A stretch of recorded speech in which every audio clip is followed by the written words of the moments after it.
What's up, YouTube? This is Matthew, and I'm doing a quick video here, second video of the day. My other video, if you haven't seen it yet, I shared a couple of TTMs I got in the mail today.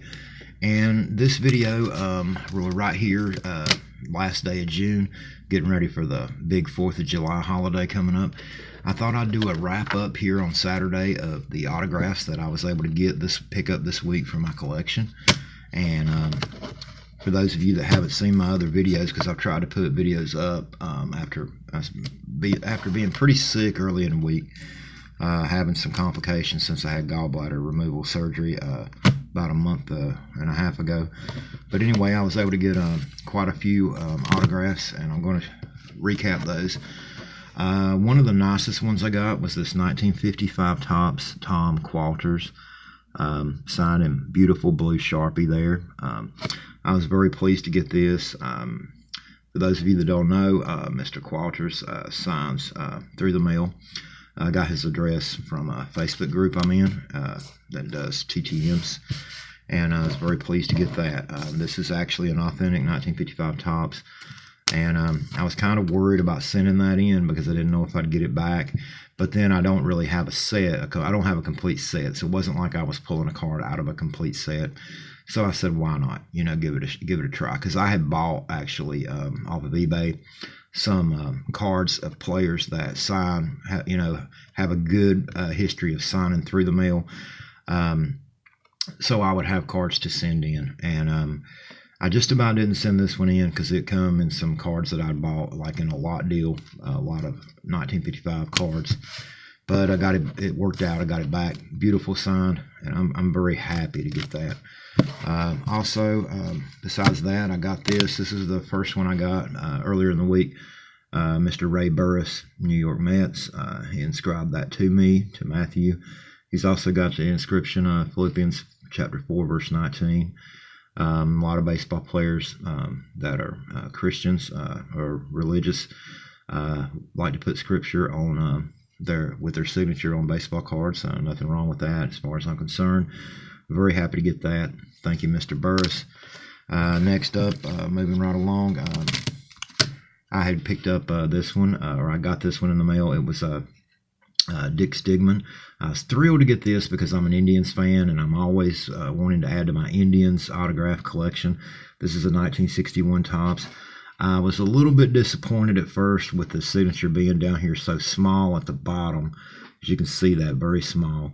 And but then I pulled up online and looked, and a lot of people, apparently this is how he signs his name. Almost every card that I've seen autographed by him, kind of a small signature. It might not be at the bottom, but no matter where it's set on a card, he usually signs his name kind of small. But at least it's, he signs his whole name. It's not like a couple of initials like a lot of guys. And that's on a 1961 Topps card. Really happy to get that.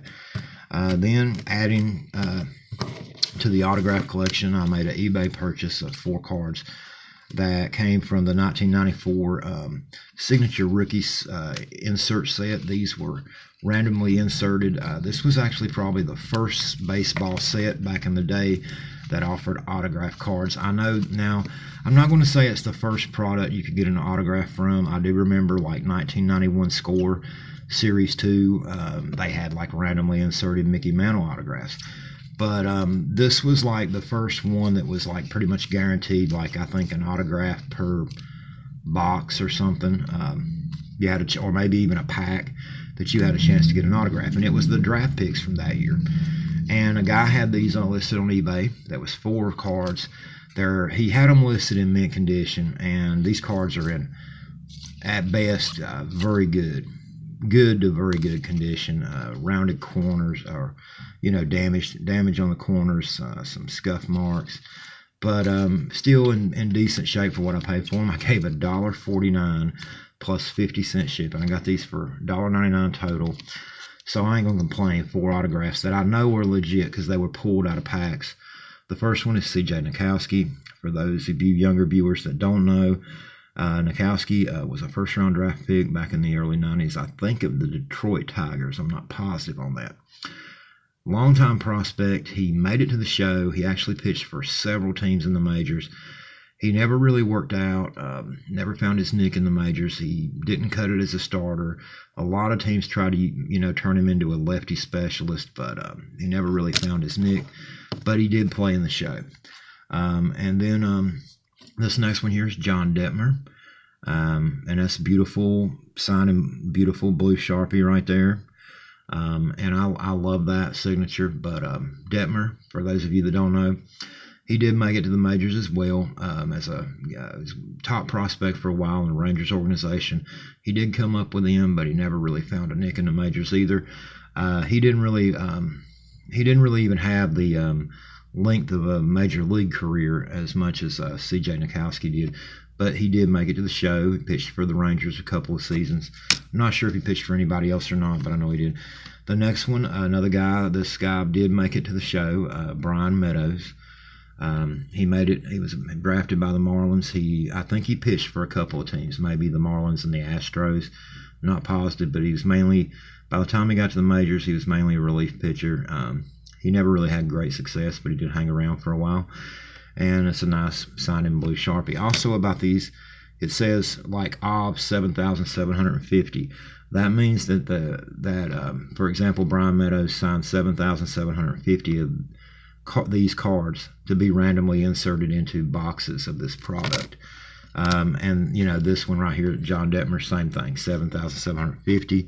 The C.J. Nikowski right there beside of his signature, I don't know if you can see sorry about the lighting, but 7,750 on the corner right there. And that means they're not only autographed, but serial numbered as well. Although it's not very rare. It's not like it's 1 of 50, or something. And this last one, Paul Ottavina, signed right there, blue Sharpie. This guy never made it to majors. He did make it as high as AAA, but he was a star at Seton Hall. I do remember that. I remember when he was drafted, a lot of people thought he was going to be, a very good prospect, and he struggled from pretty much rookie ball all the way up. So never really showed the power that was thought he would have or anything. And he never made the show. I'm not one that collects autographs of guys usually that don't make it to the show, as I said in my other video about when I shared this before. But for the price I gave for that lot of 4, I'm not going to complain about it. I'll take it. A penny less than $2, included shipping. And I got 4 autographs that I know were authentic to add to my autograph collection. I'll take that. 3 of which were definitely former major leaguers. And then today, to cap off the week, I got this nice Joe Skalski, signed, inscribed to me, signed on a 1990 score. This goes for my Indians team set that I'm trying to put together from this year. I'm trying to get like every Indian autographed, from that set. And I'm getting a pretty good start on it. And then also today got Corey Snyder's autograph here on a 90 score, and as well as 1990 Topps Corey Snyder autographed. And I also got this, and this one doesn't show up as well unless you hold it like directly under the light. You can definitely see it then. It mainly only shows up at the very bottom edge right there of his signature. But Mr. Corey Snyder, he signed over his dark blue uniform. In the letter I wrote Mr. Snyder, I'd ask him to sign up here, and I was hoping that he would sign across the top here, and then I thought I might even try to mail the same card to Wally Joyner and ask him to sign up here. But at any rate, I did get it back, and it is autographed. It's just down here where it's harder to see. Now, you ain't going to see it good on the video there, but if I hold it up to the light, I can see it just as well as I can see these other ones. It would have probably showed up better on that blue navy blue Indian uniform right there if he'd used a black Sharpie. I'm not sure, but I'm still happy to get those. And so it was a pretty good week all the way around, with several autographs. That's like 1, 2, 3, 4, 5, 6, 7, 8, 9, 10, 11 autographs to add to my autograph collection this week alone. And 4 of them were purchases off of eBay, off of one lot, and the other 7 were TTMs. Very good week. Thank you all for watching. Hope to be back again soon with more videos in the future.